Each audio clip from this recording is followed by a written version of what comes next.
Market లో invest చేసి మీ డబ్బులు డబుల్ చేసుకోవాలనుకుంటున్నారా? సుందరరామిరెడ్డి గారి లైవ్ సెమినార్ కి అటెండ్ అవ్వండి.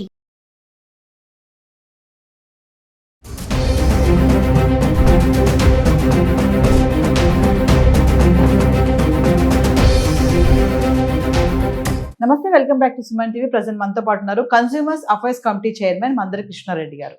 నమస్తే సార్. నమస్తే అమ్మా.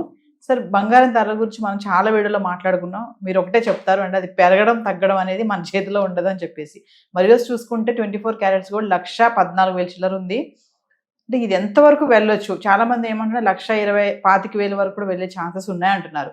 దసరా స్టార్ట్ అయింది, దివాళీ వస్తుంది, మరి పండుగల సీజను, మరి ఏమైనా తగ్గే ఛాన్సెస్ ఉన్నాయంటారా? ఇలానే పైకి వెళ్తుంది అంటారా? అంటే ఇప్పుడున్న మార్కెట్లో తగ్గే అవకాశాలు మాత్రం చాలా తక్కువ కనబడుతుంది. పెరిగే అవకాశాలు ఉన్నాయి. తిరిగి వెనక్కి రావడానికి కొంచెం టైం పడుతుంది. అదే ప్రపంచ మార్కెట్లో ఆధారపడి ఉన్న విషయం ఇది. మనం ఏదో ఒక భారతదేశం మీద ఆధారపడేది కాకుండా ప్రపంచ మార్కెట్ మీద ఆధారపడింది. ఒకటేమైందంటే ఇప్పుడు డాలరు స్థిరంగా లేదు, బలంగా లేదు. డాలర్ ఎప్పుడైతే బలంగా లేదో అప్పుడు ఆటోమేటిక్గా బంగారం మీద ఎక్కువగా పెట్టుబడి పెట్టే ప్రయత్నం చేస్తారు. అలాగే స్టాక్ మార్కెట్లు ఫ్లక్చువేషన్లో ఉన్నాయి.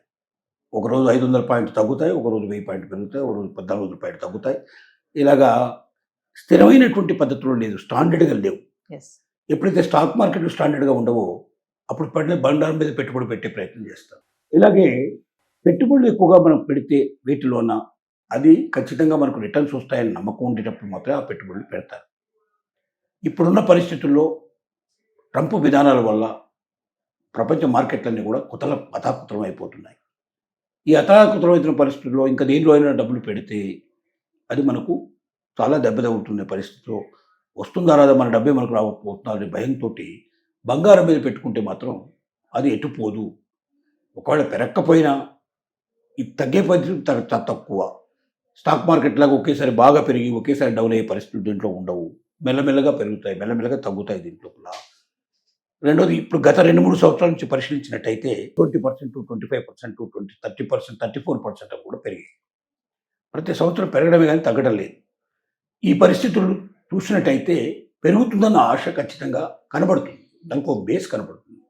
అందుకే మ్యాక్సిమం పీపుల్ దీంట్లో పెట్టుబడి పెట్టుకునే ప్రయత్నం చేస్తున్నారు. ఇంకోటి, ట్రంప్ ఒకవేళ అమెరికా బ్యాంకులు వడ్డీ రేటు తగ్గించినట్టయితే అప్పుడు బంగారం మీద ఇంకా ఎక్కువ పెట్టుబడి పెట్టే ప్రయత్నం చేస్తారు. వడ్డీ రేట్లు పెరిగితే మాత్రం బంగారం మీద పెట్టకుండా బ్యాంకుల్లో నిల్వ చేసుకునే ప్రయత్నం చేస్తారు. అదొక ప్రభావం దీని మీద కనబడుతుంది. మన భారతదేశంలో రెపో రేటు మీద కూడా ఆధారపడుతుంది. ఇవి రకరకాల ప్రయత్నాలు జరుగుతూ ఉన్నాయి. ఏది ఏమైనప్పటికీ ప్రపంచ మార్కెట్లో ప్రస్తుత పరిస్థితుల్లో మాత్రం బంగారం రేట్లు పెరగడానికే అవకాశాలు కనబడుతున్నాయి తప్ప తగ్గడానికి చాలా తక్కువ ఛాన్సెస్ కనబడుతున్నాయి. ఈ పెరుగుదల మనం అనుకున్నట్టుగా 125, 130 దాకా మాత్రం యథేచ్ఛగా వెళ్ళగలిగే పరిస్థితులు కనబడుతున్నాయి. అక్కడ మాత్రం కొంతకాలం ఆగుతుంది. తగ్గడం పెరగడం అట్లా జరుగుతూ ఉంటుంది. ఒకవేళ ప్రపంచ మార్కెట్లో ఒకేసారి ప్రభావం చూపించగలిగే ఏదైనా యుద్ధాలు అన్నీ కూడా ఆగిపోయి డాలర్ కూడా స్థిరపడి బాగా గట్టిగా, అలాగే ఫ్లక్చువేషన్స్ స్టాక్ మార్కెట్లో ఆగిపోయి ఇలాంటి పరిస్థితి ఏర్పడితే మాత్రం తగ్గడం వైపు మొగ్గు చూపుతుంది. ఎందుకంటే వేరే వాటి లోపల ఇన్వెస్ట్ చేసుకుంటే బంగారాన్ని కన్నా ఎక్కువగా వాళ్ళ ఆదాయం వస్తుంది అనే నమ్మకం ఏర్పడినప్పుడు అటువైపు పరిగెడతారు జనాలంతా. వేరే దాంట్లో కన్నా నాకు బంగారమే సేఫ్, మిగతాది సేఫ్గా లేవు, అవి ఎప్పుడు డమాలం అంటాయో తెలియదు, ఎప్పుడు ఎగిరిపోతాయో తెలియదు అనే భయం ఎప్పుడైతే ఉంటుందో అప్పుడు ఆటోమేటిక్గా జనం బంగారం వైపు పోవడానికి పాజిబిలిటీస్ ఉంటాయి. కానీ వేరే స్థిరంగా ఏర్పడితే మాత్రం అటువైపు వెళ్తారు జనాలంతా. ఇవి యుద్ధాలు ఆగిపోయే పరిస్థితులు కానీ, స్టాక్ మార్కెట్లు పూర్తిగా ఫ్లక్చువేషన్స్ ఆగిపోవడం కానీ, అలాగే బ్యాంకు రేట్లు దాన్ని బట్టి కానీ, ఇట్లా వేరియస్ రీజన్స్ మీద మనకి వాళ్ళ బంగారం ఆధారపడి ఉంది. ఇప్పుడున్న అన్ని పరిస్థితులు మనం గమనించినట్టయితే ప్రస్తుత పరిస్థితులు కొంచెం అతలాకుతలంగా ఉండి ప్రపంచం అంతా కూడా కొంచెం అల్లకల్లోల స్టేజ్లో ఉంటే ఆర్థిక విధానాలు కొద్దిగా మార్పులు వచ్చి ట్రంప్ తీసుకుంటున్న నిర్ణయాలు ఒక రోజుకు భయపెడుతున్నాయి. రాత్రి ఏం జరుగుతుందో తెల్లారేసరికి ఎలాంటి కొత్త నిర్ణయాలతో వస్తాడో తెలియకుండా ఉండడం వల్ల బంగారం అయితేనే సేఫ్ మిగతా వాటికన్నా అనే పరిస్థితికి వాళ్ళ జనం వచ్చారు. కాబట్టి మెల్లమెల్లగా బంగారం కొనేవాళ్ళ పరిస్థితి పెరుగుతుంది, డిమాండ్ ఎక్కువ అవుతుంది, దానివల్ల రేటు కూడా పెరుగుతుంది. ఈ పరిస్థితుల్లో ఒక రివర్స్ పరిస్థితి ఏర్పడితే మాత్రం రేట్లు తగ్గడానికి పాజిబిలిటీస్ ఏర్పడతాయి. కానీ ఇప్పట్లో ఇమీడియట్గా కనబడుతుంది, కొంతకాలం మాత్రం పెరగడమే కనబడుతుంది. కాబట్టి కొనుక్కోవాలనుకున్న వాళ్ళు నిశ్చింతగా బంగారాన్ని కొనుక్కోవచ్చు, దాన్ని దాచుకోవచ్చు.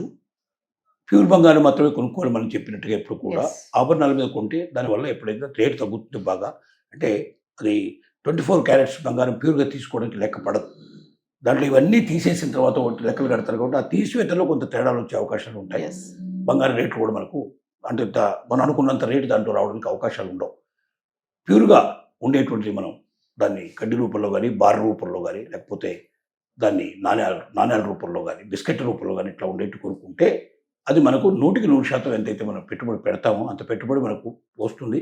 దాంట్లో ₹1 కూడా నష్టపోయే పరిస్థితి మనకు ఉండదు. ఉండదు. ఈ లేని పరిస్థితులు ఏమవుతుందంటే ఇవన్నీ తీసేసినప్పుడు చూస్తే చాలా తగ్గిపోయే ప్రమాదాలు ఉన్నాయి. ఎస్. ఇది ఇవన్నీ ముఖ్యంగా ఉన్నాయి. ముఖ్యంగా వెండి కూడా మనం దాన్ని కూడా తక్కువ అంచనా వేయడానికి వీల్లేదు. 1,48,000 అయిపోయింది సార్. వెండి కూడా బాగా పెరిగే అవకాశాలు కనబడుతున్నాయి. వెండిని రోజు రోజుకి కొత్త పరిశ్రమల్లో ఉపయోగించడానికి ప్రయత్నం చేస్తూ ఉన్నారు. సోలార్ సిస్టంలో వెండి చాలా అద్భుతమైన ప్రయోగాలు జరుగుతూ ఉన్నాయి. ప్రతి సోలార్ ప్యానెల్లో కూడా ఖచ్చితంగా ఇస్తున్నారు.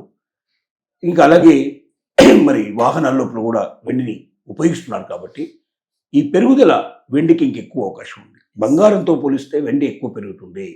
భవిష్యత్తు లోపల వెండికి ఎక్కువ డిమాండ్ పెరిగే అవకాశం ఉంది. కాబట్టి పూర్తిగా బంగారం మీదే కాకుండా వెండి మీద కూడా పెట్టండి. వెండి మీద మాత్రం స్వచ్ఛమైన వెండి మీదే పెట్టండి. ఆవరణ మరి ఏమైనా పాత్రల రూపంలో కానీ ఇంకో రకంగా రూపంలో కానీ తీసుకుంటే దానివల్ల మీకు పెద్దగా ఉపయోగం ఉండదు.